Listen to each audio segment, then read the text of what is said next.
Hello everyone, নমস্কার সবাইকে। কেমন আছেন সবাই? তো আজকে শিবরাত্রির আগের দিন, মঙ্গলবার।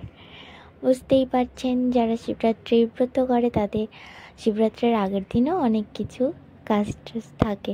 তো সেই জন্যই আজকে আমার এই ভিডিওটা করা। কিছুটা কাজ, আবার কিছুটা ঠাকুরের জন্য আর কি।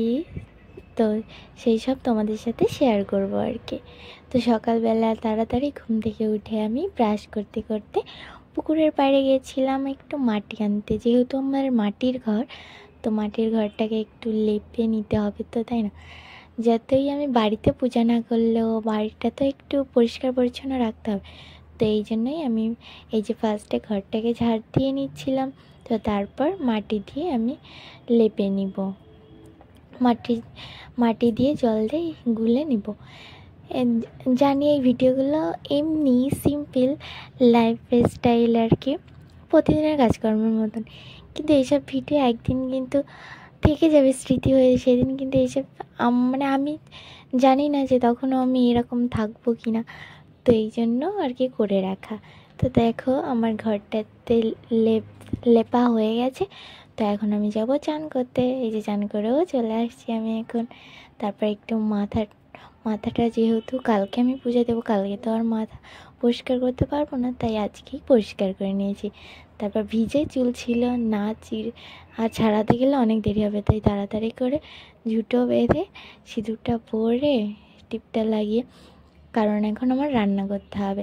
কারণ আমি তো সবার মা রান্না করবে সবারটা, কিন্তু আমি তো আলাদা আলাদা আলাদা খাবো। কারণ কালকে যেহেতু আমি উপোস থাকবো, তাই আমার শুধু ভাত আর আলু আর টমেটো একটু ভাতে দিয়ে আলাদা করে ভাত রান্না করব। তো এই জন্যই ফার্স্টে আমি এই যে দেখো থালা বাসন আর যাতে করে রান্না করব সেই হাঁড়ি টাড়ি সব কিছু ধুয়ে নিচ্ছিলাম। ধুয়ে নেওয়ার পরে তারপরে আমি ভালো করে ধুয়ে টুয়ে তারপর হচ্ছে এবার চাল নিয়ে এসে চাল টাল সব কিছু ধুয়ে নিয়ে যাচ্ছিলাম। চাল, একটা আলু, দুটো টমেটো, তো সেই সব এখন আমি রান্না করব। তো তারপর যেই দেখো আলু এত বড়, আর আমি তো আমাদের নিরামিষ বটি ছিল না, এই জন্য আমি চামচ দিয়ে আলুটাকে ভালো করে কেটে নিচ্ছিলাম। তো দেখো বসে বসে আমি ভালো করে আলুটাকেও ধুয়ে নিলাম। তারপর এই যে চামচ দিয়েই আলুটা কাটছিলাম। তারপর হচ্ছে গ্যাসে রান্না করব, তো তাই গ্যাসটাকেও পরিষ্কার করে মুছে নিচ্ছিলাম, যাতে গ্যাস আমিষ আর নিরামিষের থাকে, তো তাই আর কি গ্যাসটাকেও একটু ভালো করে মুছে নিচ্ছিলাম। এইরকম আমি আলু টমেটো সব কিছু দিয়ে দিয়েছি। এরপরে গ্যাস এই যে মুছে এবার আগুন জ্বালিয়ে রান্নাটা তুলে দেব। তো তারপর দেখে নিন আপনারা কারা কারা শিবরাত্রি ব্রত করছেন, অবশ্যই কমেন্টে জানাবে, ঠিক আছে? আর আমার সবথেকে ভালো লাগে এই ব্রতটা করতে। যতটা ভালো ততটাই কঠিন, কিন্তু অনেক কিছু মেনে চলতে হয়। তো তারপর এই যে দেখো আমার ভাত হয়ে গেছে অনেকক্ষণ পরে, আমি এই যে খেতে বসছি এখন। দেখো এখনও ধোয়া উঠছে। তো তারপর আমি এখন অল্প কিছু খেয়ে নিব, কারণ কালকে যেহেতু সারাদিন উপোস থাকবো, আর আজকেও শুধু এই সব দিয়ে খেতে হবে, তাই একটু তাড়াতাড়ি খেয়ে নিতে হবে। তারপরে এই যে দেখো আমি আলুটাকে একটু করে নিয়েছিলাম হাতের সাহায্যে, খুব প্রচণ্ড গরম। তারপর খোসাটা ছাড়িয়ে ভালো সুন্দর করে গলে গেছে সব কিছু। একটু লঙ্কা টঙ্কা দিয়ে মাখায়, যতই যাই রান্না হোক না কেন এইগুলো দিয়ে খেতে কেমন জানে আরও বেশি ভালো লাগে। অন্য সব রান্না থেকেও এই সব রান্না খেতে কিন্তু অনেক বেশি ভালো লাগে। আর প্রতি বছরই বার করি, আর প্রতি বছরই এরকম খাওয়া হয়। কিন্তু প্রতি বছর তো আগের বছর কিন্তু আমার এই চ্যানেল ছিল না, যে সেই জন্য আর ভিডিও করিনি। তো ভাবছি এখন তো আমার চ্যানেল আছে, আর একটু ভিডিও করে রাখলে আমার থেকে যাবে সারা জীবন।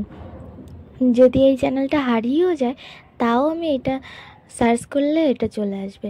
আর দেখো এই যে আমি খাচ্ছিলাম, আর পাশে বড়বাবুর অ্যাকোয়ারিয়ামে কী সুন্দর মাছ ঘুরে বেড়াচ্ছে। তো এই ব্লগটাই পর্যন্ত। ভালো থাকবে সবাই, সুস্থ থাকবে, দেখা হবে পরের ভিডিওতে। ততক্ষণের জন্য টাটা। আর তোমাদের আমার ব্লগটা কেমন লাগলো অবশ্যই কমেন্ট করে জানাবে। তো কি আর বলবো, আজকের ভিডিওটা এই পর্যন্তই। আবার সন্ধ্যার সময় বাজারে যাব, তখন আবার ভিডিও ছাড়বো, তো সবাই দেখবে, ঠিক আছে? আর আমাকে একটু সাপোর্ট করবে, ঠিক আছে? তো কি বলবো, আর আর তোমরা কারা কারা শিবরাত্রির ব্রত করছো অবশ্যই কিন্তু আমাকে কমেন্টে জানাতে ভুলবে না, ঠিক আছে?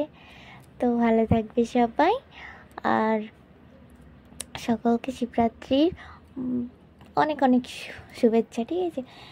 আর তাহলে আজকের মতন এই পর্যন্তই, দেখা হবে নতুন ব্লগে, ততক্ষণের জন্য টাটা।